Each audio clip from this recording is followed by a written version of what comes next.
If you feel lost or aimless in life, that's okay.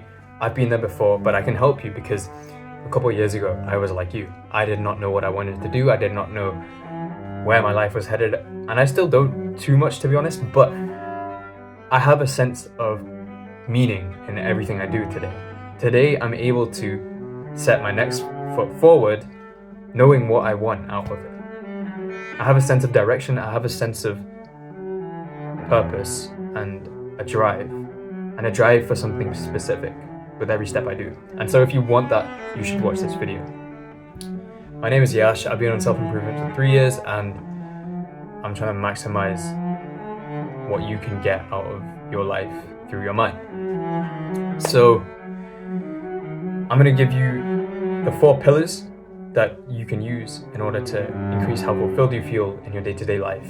And at the end, if you stay around, I'll give you a philosophy that you can use to basically skip all the memorization of what I told you before. So as long as you understand the 4 pillars, that's enough. And if you just apply this one sentence to everything and repeat it in your mind, you'll get the same thing. So you don't need to take any notes or anything like that. So the first pillar I'm going to talk about is self-mastery.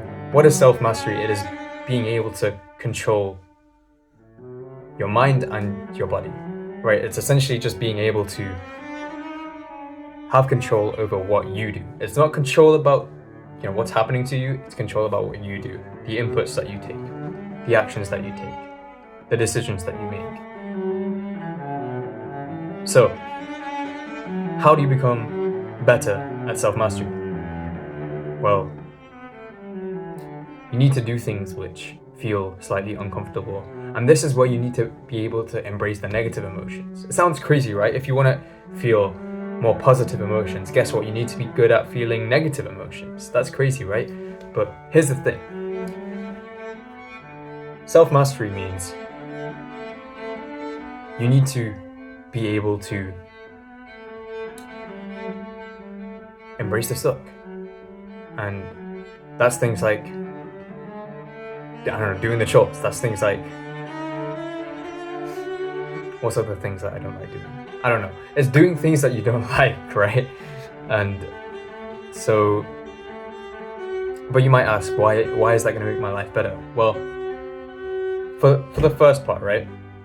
If you are running away from negative emotions, guess what? They're still going to happen. They're just going to bite back at you later, even more extremely. So if you're able to deal with them as they come in a very controlled manner, guess what? They won't build up and they won't explode on you. They won't erupt in an uncontrolled manner and when you're least expecting it. So that is why it's super important to be good at dealing with negative experiences every single day, right? You can't skip this because if you don't have some element of self-mastery in your day, you won't feel that sense of accomplishment that you get, right? Have you ever done something hard? Something really hard that you thought you couldn't do? Right, this morning, my parents challenged me to go and shower and wash my hair and get completely ready and dressed in 10 minutes. Now, it doesn't sound hard to you, but the thing is, I really like admiring myself in the mirror in the shower, so it takes me about 20 minutes till I do all my hair and everything and come out of the shower. But today I managed to do it in 10 minutes. In under 10 minutes, in fact, it was 6 minutes. And I felt so proud of myself. I felt so good. And you need that sense of accomplishment in life because not only will self-mastery arm you for when your times get bad, for when you're having a really bad day, but self-mastery will also give you a feeling of, yes, I'm going somewhere, yes, I'm actually doing something, I'm becoming a better person, right? And the next pillar, that leads me on to the next pillar, which is health. If your physical health is not dialed in, then your mental health can never be good. You can never feel fulfilled out of life if you're not actually trying to take care of your body, because your body is a temple. You must respect it, you must keep it clean, keep it healthy. So that means no junk food. That means really, eating healthy, nutritious food that you have made, ideally. And also means keeping your body active, moving, going to the gym, building muscle, and keeping your joints healthy, flexible, doing your cardio, playing sports. So physical health is really, really important. And also getting your sleep, super duper vital, because if your body won't function, your mind won't function properly either, right? And you have to think about it in the long run. When you're 80, you don't want to be on a wheelchair. You want to still be able to walk around pain-free, because if you have a lot of physical pain that's always nagging at your brain, that saps away some of your mental power, and then you can't use that to fully experience and enjoy life to the fullest.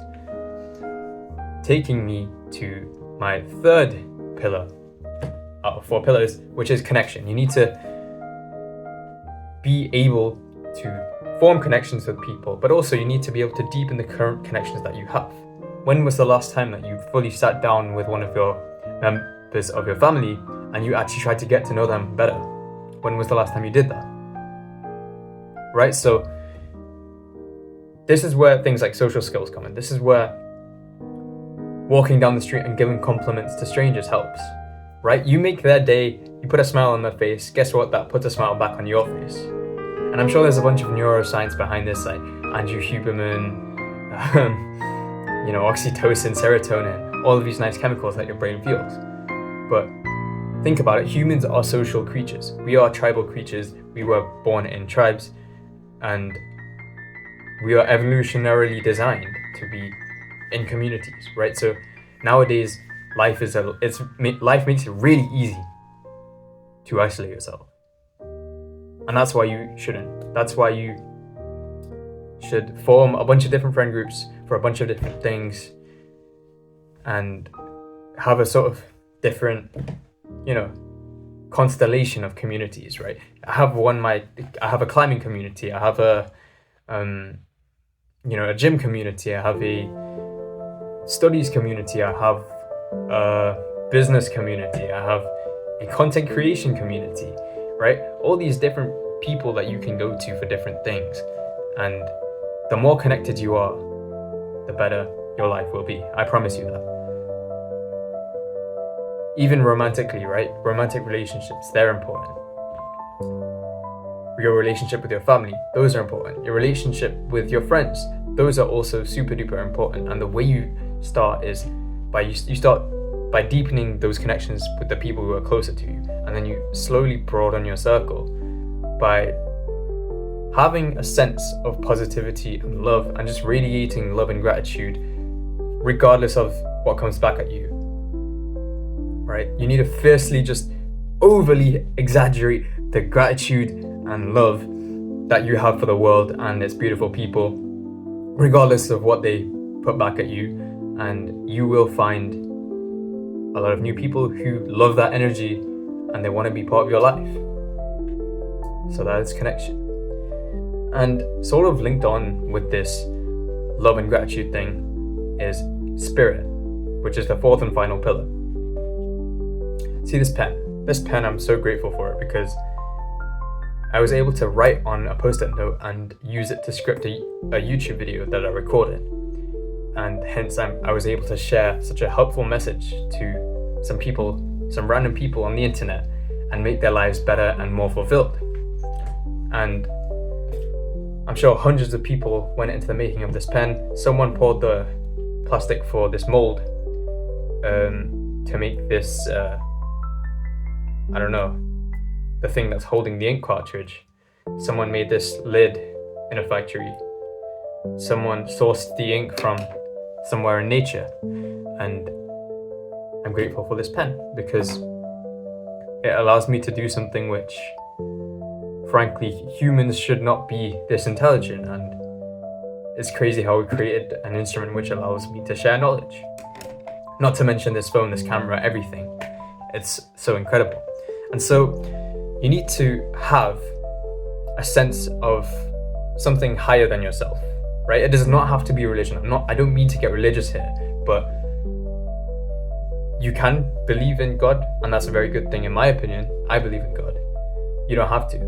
You can believe in a collective consciousness that all humans are connected with some kind of thing.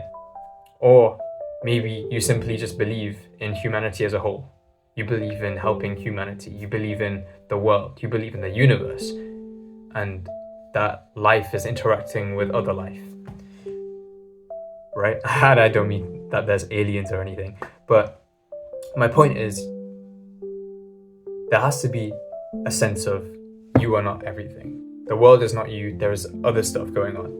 And when you realize that, it gives you a sense of perspective. You can see the big picture, and you can realize that all my problems, all my day-to-day issues, they're not that bad, right? This pencil broke. Let's imagine it broke. I couldn't be bothered breaking it, but let's say my pencil broke. Oh no, my pencil broke. Yeah, but there's, I still have a bed to sleep on. I still have a roof above my head. I still have access to clean drinking water. There's a bunch of people who don't have that and would kill to be in my situation. So it gives you perspective. And you need to incorporate each of these 4 pillars in your day-to-day life. Another thing which I forgot to mention in spirit is do things which let you feel present. So for me, that's singing. When I sing, I'm in a complete flow state. I'm not thinking about anything else. I'm not thinking about what other people are thinking of me. I'm not singing just for clout. I do it by myself in my garden. And I enjoy it so much because it allows me to forget everything else and just be present with myself. Right? This pillar is all about connecting to yourself. Meditation. For some people, it's fitness. For some people, like me, it's singing. For some people, it's other forms of music or art, drawing, painting. Find what it is that allows you to connect to yourself and do that every day. So, with those 4 pillars being said, now it's time for me to give you what I promised you, which is that one sentence which is going to change your life. It's going to be magical. But this is the only sentence that you need to keep repeating to yourself, and you can basically cover all bases, which is you need discipline and joy. Not one, but both. Here's what I mean. So if you have 10 out of 10 discipline, but 3 out of 10 joy, so you're really good at, you're reading for ages, you're studying for 3 hours, 4 hours a day, then you're going to the gym for 3 hours, your diet's 100% perfect, right? 10 out of 10 discipline. But then your joy is 3 out of 10, right? You don't really have that many friends. You're not very joyous around those friends, and it feels a little bit forced. So your life will not actually feel that great because you'll just feel empty inside. But then you take it the other way around. You're really happy in certain moments, but then because of your lack of discipline, you feel bad about yourself at other times. So, and you feel irresponsible, like, oh no, I'm getting fat, I don't like myself. And that's also a bad place to be because your emotions are going to be like this. So the way you get true fulfillment is by having both of them at a high level, right? Otherwise you're just going to be stuck being cut off at the lowest level of what either of these 2 things are. So the sentence I'm going to leave you with is discipline plus joy equals fulfillment. And I hope it helped you. Like, share, comment, subscribe, all those beautiful algorithm things, and I will catch you in the next one. Peace.